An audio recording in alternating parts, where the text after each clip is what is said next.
అధికారం కోల్పోయాక బీఆర్ఎస్ నాయకులు పిచ్చెక్కి మాట్లాడుతున్నారని ప్రభుత్వ విప్ బీర్లా ఐలయ్య మండిపడ్డారు. మాజీ మంత్రి హరీష్ రావుకు సీఎం రేవంత్ రెడ్డిని విమర్శించే స్థాయి లేదన్నారు.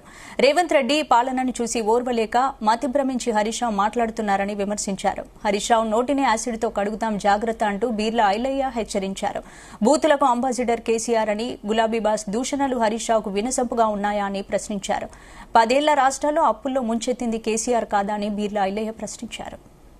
తెలంగాణలో అధికారం కోల్పోయిన తర్వాత బీఆర్ఎస్ నాయకులు పూర్తిగా మతి భ్రమించి పిచ్చెక్కి మాట్లాడుతున్నారు. ఇలా గౌరవ హరీష్ రావు గారు మాట్లాడినటువంటి మాటలు తీవ్రంగా ఖండిస్తున్నాం. రాష్ట్ర గౌరవ ముఖ్యమంత్రి రేవంత్ రెడ్డి గారిని విమర్శించే స్థాయి అనేది కాదు.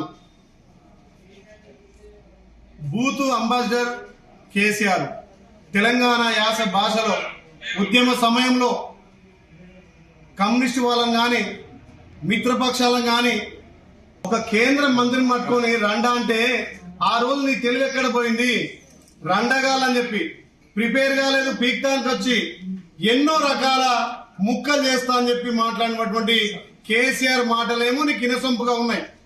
మా గౌరవ ముఖ్యమంత్రి రేవంత్ రెడ్డి గారు నిన్న అసెంబ్లీలో వ్యక్తిగతంగా దూషించిన దాన్ని వాళ్ళ పింక్ మీడియా సోషల్ మీడియాలో దుష్ప్రచారాన్ని ఖండిస్తూ నిజమైన విలేకరులకు గుర్తింపునియాలి, నిజమైన విలేకరులకు గౌరవం ఇవ్వాలి.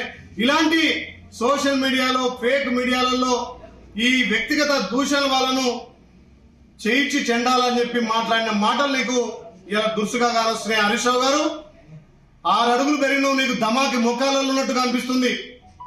ఇలా 10 ఏళ్లలో అధికారం అనుభవించి తెలంగాణ రాష్ట్రాన్ని అప్పులలో నెట్టింది నువ్వు, మీ మామ, మీ బొమ్మది గారా? ఇలా మీరు చేసిన అప్పులకు, మీరు చేసిన తప్పులకు మా గౌరవ ముఖ్యమంత్రి రేవంత్ రెడ్డి గారు ఒక్కొక్కటిగా సర్దుకుంటూ వచ్చి మేమిచ్చినటువంటి 6 గ్యారెంటీలు, మేమిచ్చినటువంటి హామీలు, ఒకవైపు సంక్షేమం, ఒకవైపు అభివృద్ధి నీ కళ్ళ కానొస్తలేవా? కళ్ళ కావడంతో బలిపెక్కి నీ తోలు మందమే మాట్లాడుతున్నావు. ఇలా మా గౌరవ ముఖ్యమంత్రి మీద అంశం మాకు చేస్తున్నావు. ఖబర్దార్, నీ నోట్లో యాసిడ్ పోసి నీ నోరు కడగాల్సి వస్తుంది. తెలంగాణలో అధికారం